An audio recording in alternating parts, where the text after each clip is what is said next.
Hello दोस्तों, कैसे हो आप लोग। मैं सीए कशिश मेहता आप लोगों का हार्दिक स्वागत करता हूं नवकार एजुकेयर के NISM mutual fund distributor exam की एजुकेशनल सीरीज़ में। आज के लेक्चर में हम डिस्कस करेंगे चैप्टर 1 के पहले 3 पॉइंट्स। इन्वेस्टर और उनके फाइनेंशियल गोल्स क्या होते हैं, सेविंग और इन्वेस्टमेंट का मतलब क्या होता है, और आखिर में हम जानेंगे इंडिया में कितने टाइप के एसेट क्लासेस होते हैं जहां पे आप इन्वेस्टमेंट कर सकते हैं। तो आइए समझते हैं इन्वेस्टर और उनके फाइनेंशियल गोल्स क्या होते हैं।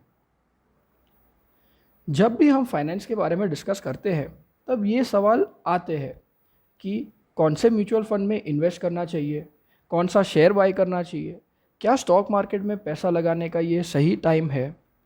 ये सब सवाल में एक बहुत बड़ा प्रॉब्लम है। ये सब सवाल इन्वेस्टमेंट के पॉइंट ऑफ व्यू से है।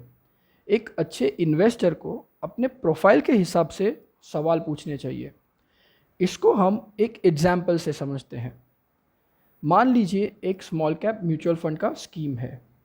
तो वो small cap mutual fund scheme एक 25 साल के नौजवान इन्वेस्टर के लिए अच्छी हो सकती है, पर वही स्मॉल कैप स्कीम एक रिटायर्ड पर्सन के लिए नहीं है, क्योंकि उसमें रिस्क और वॉलेटिलिटी काफ़ी ज़्यादा होती है।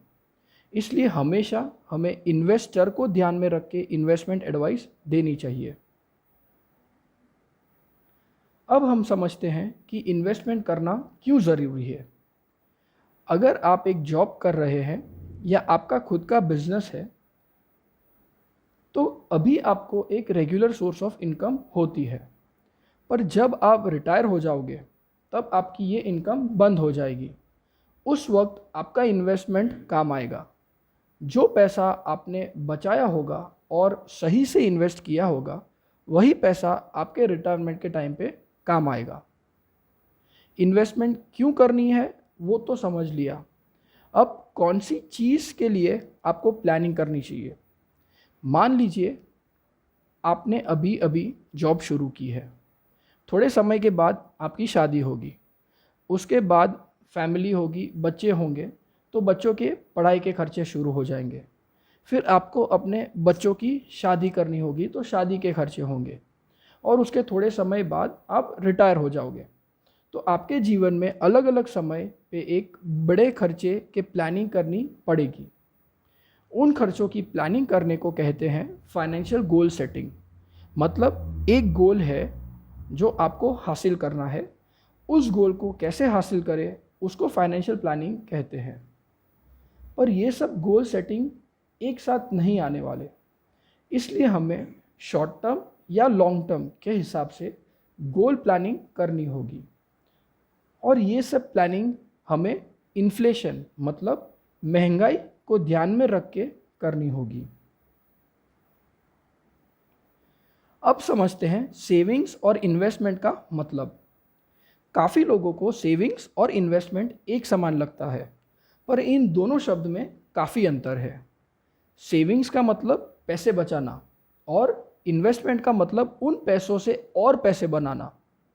अब इन्वेस्टमेंट करने के पहले आपको ध्यान में रखने चाहिए 3 सबसे ज़रूरी चीज़: सेफ्टी, लिक्विडिटी और रिटर्न्स।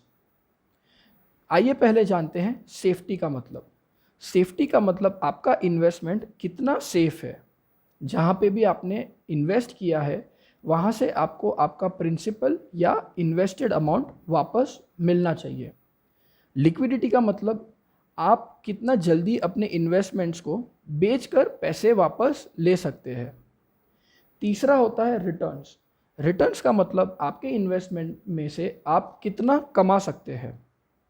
ये पहले 3 बहुत इम्पॉर्टेंट होता है कोई भी इन्वेस्टमेंट को प्लान करने के टाइम पे।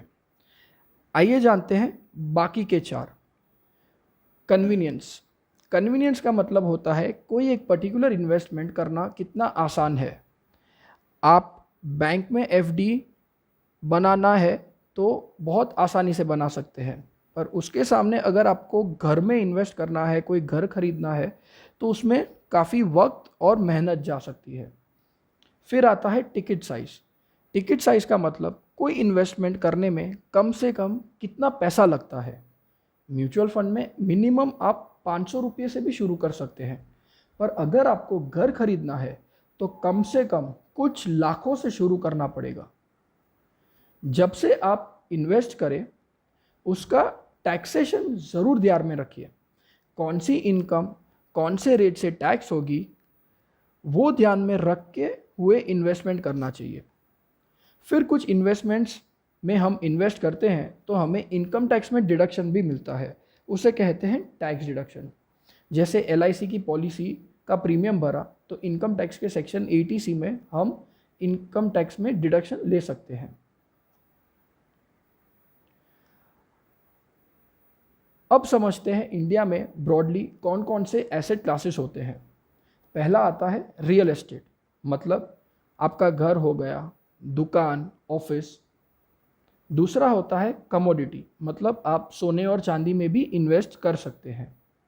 तीसरा होता है फिक्स्ड इनकम, मतलब बैंक की fixed deposit, national saving certificates वगैरह, जहाँ से आपको fixed rate of return interest के तौर पे मिलता है।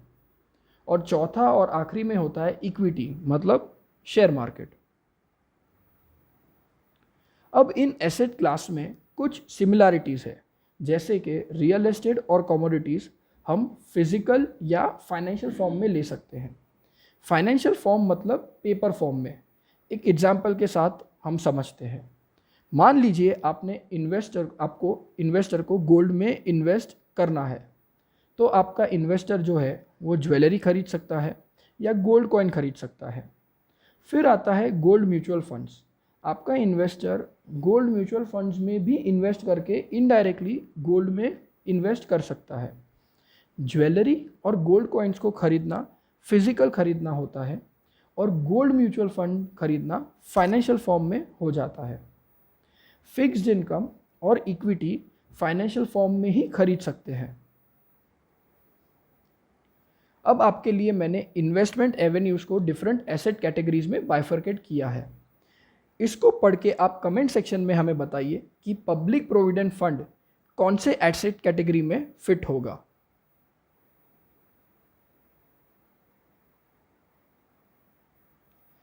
आशा करता हूँ आपको ये वीडियो पसंद आया होगा और आपने कुछ नया सीखा होगा। अगर आपको पसंद आया तो प्लीज़ इस वीडियो को लाइक और अपने दोस्तों के साथ शेयर कीजिए और कमेंट सेक्शन में इस वीडियो का फीडबैक ज़रूर दीजिए।